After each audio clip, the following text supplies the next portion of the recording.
Hey, it's Cersei, and with 11.2 coming out and the new raid Manaforge Omega, I wanted to take some time to find a way to contribute to the guild, and so I thought of making some guides and strategies just to provide the information for the rest of the guildies.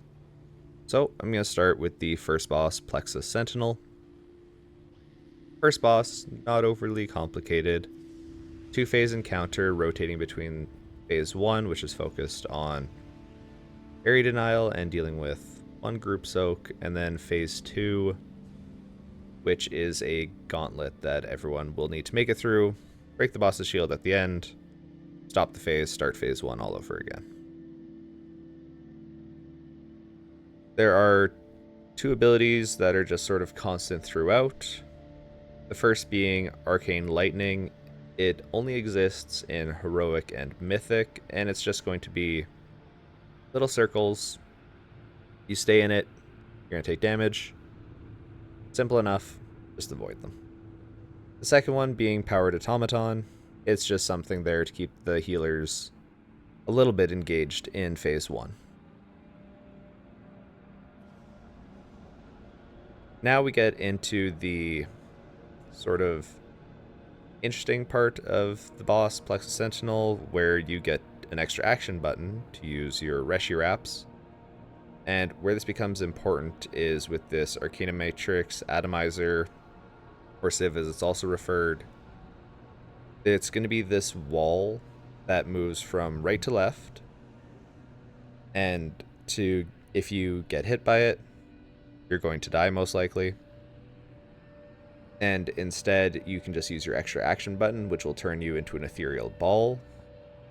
It'll dash you through it, and you will be safe and not take any damage. It looks like the buff lasts about 4 or 5 seconds, so it's pretty forgiving to be able to make it through the wall.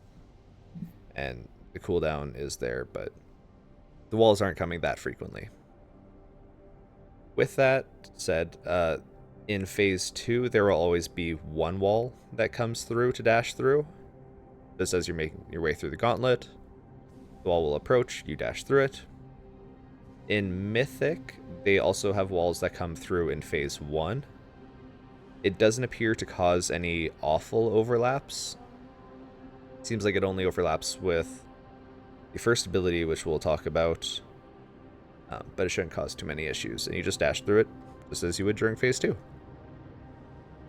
Now, the first ability the boss has is Manifest Matrices. It'll assign 4 people in Mythic. They'll get this debuff, a circle around them. All you gotta do, move to the edges of the room. There you're gonna drop a trap or a displacement matrix, and then you just come back to the group. In later phase 1s, you get about 3 or 4 sets of these, so just make sure they're tucked tight against the wall, and just you stack them whenever possible. If you run into them, you're going to take a hit of damage and also be teleported, but they should be so far out of the way that it shouldn't be an issue. Second ability is Obliteration Arcano Cannon for the tanks. It'll target the current tank with it, put a debuff on them. All they gotta do, run away, take it out there, reduce the damage everyone else takes, drop it, and come back. And it'll leave a puddle on the ground, which again, don't go stand in the puddle. Yeah. No one should be over there anyways. Now we get to probably the toughest mechanic to deal with on this fight, unless people have issues with the gauntlet, which is a different issue. But Eradicating Salvo, on normal, all it is a single group soak. So all it's going to be, one person's going to get assigned. They're going to have a circle around them. In normal, everyone just gets in, soaks it, gets knocked back. In Heroic, it's where it changes, where there are 2 hits, about 3 seconds apart, it seems, and with somewhat of a knockback. And then in Mythic, they add the final line, where if it fails to hit 5 people, it's pretty close to just wiping the raid. So in Heroic and Mythic, the way I see to best deal with this is this can overlap with Manifest Matrices, so you'd have 14 people at most, or at the least, be able to get in. Tanks are dealing with their stuff. Person goes in, have them tuck all the way into the boss as best they can, and have everyone else stand just behind them. If everyone stands just behind them, they're going to get knocked back. At this point, as soon as the knock happens, the person with the salvo is going to move forward, or move back, towards the people who got knocked, and the people who got knocked are going to come in, step in, and then get knocked forward. Easy enough. There may be situations, depending on the timing, where it might be better to try to split into 2 groups to take the soak, and then the salvo doesn't move. But from how it appears, if the person with the salvo runs towards the knockback, everybody should be able to get into it for the second hit. Split the damage as much as possible, and it also gives you a knockback to get back to the boss. And that is phase 1. So just those 3 mechanics. Again, in Mythic, you'll be also dealing with the wall.